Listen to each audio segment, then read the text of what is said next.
Social media پر یہ مطالبہ بھی سامنے آ رہا ہے کہ جنرل فیض حمید پر آرٹیکل 6 کے تحت مقدمہ چلایا جائے۔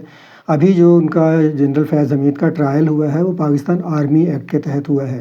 اچھا، آرٹیکل 6 جو ہے بالکل مختلف ہے۔ 2010 میں جو 18ویں ترمیم ہوئی اس کے بعد اس کے ٹیکسٹ میں جو اضافے کیے گئے اس کے بعد آرٹیکل 6 یا دفعہ 6 جو ہے اس کی 4 شقیں ہیں۔ پہلی شق یہ کہتی ہے کہ ہو ایبروگیٹس subverts suspends or holds in abeyance the constitution by force or unconstitutional means is guilty of high treason. اچھا، any one aiding or abetting such acts is also guilty of high treason.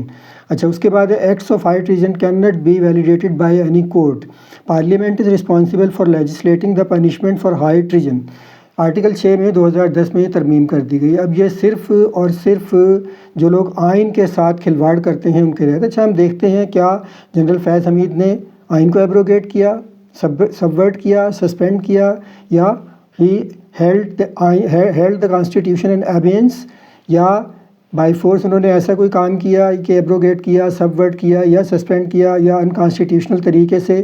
کم از کم میرا خیال بنتا ہے کہ براہ راست یہ چاروں شقیں جو ہیں ان کا اطلاق جنرل فیض حمید پر نہیں ہوتا۔ اچھا، پہلی یہ ہو گئی۔ دوسرے، any one aiding or abetting such acts, تو اس طرح کی بھی براہ راست ایسی کوئی چیز جنرل فیض حمید کے معاملے میں نہیں بنتی۔ تیسری شق ہے اس کی، acts of high treason can not be validated by any court, تو اس کا تعلق ہے ایک طرح سے عدالتوں کے ساتھ، اعلیٰ عدلیہ کے ساتھ، ہائی کورٹس اور سپریم کورٹس۔ اس کے بعد ہے parliament is responsible for legislating the punishment for high treason. 2010 سے پہلے ہائی ٹریزن کا جو سزا تھی وہ سزائے موت لکھی ہوئی تھی کانسٹیٹیوشن میں۔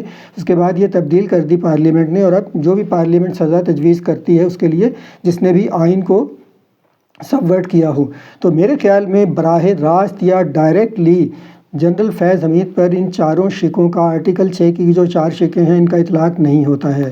ہاں، اگر میرا خیال ہے کچھ اور معاملات میں، جیسے جب نو کانفیڈنس موشن ہوئی ہے عمران کے خلاف، اس وقت عمران نے جو کچھ کیا، اسمبلی میں جو کچھ ہوا کہ وہ جو اسپیکر اور ڈپٹی اسپیکر نے جو کچھ کیا کہ نو کانفیڈنس موشن پیش ہو چکی تھی اور اس کے بعد اسمبلی کو ڈیزالو کر دیا، یہ غیر آئینی قدم تھا۔ اب یہ سارے دوسرے معاملات ہیں۔ ہاں، جہاں تک یہ بات ہے کہ ہاں ججوں پر یہ جو ثاقب نثار تھے اور ثاقب نثار جیسے دوسرے جج جو سپریم کورٹ میں بیٹھے تھے، انہوں نے یقیناً آئین کو سبورٹ کیا ہے مختلف طرح کے فیصلے دے کر، ایسے فیصلے جو عمران خان کو فائدہ پہنچائیں۔ تو جنرل فیض حمید پر تو براہ راست اطلاق نہیں ہوتا، لیکن ججوں پر، پاکستان کے جو جج تھے ان پر دفعہ 6 کا اطلاق ہوتا ہے۔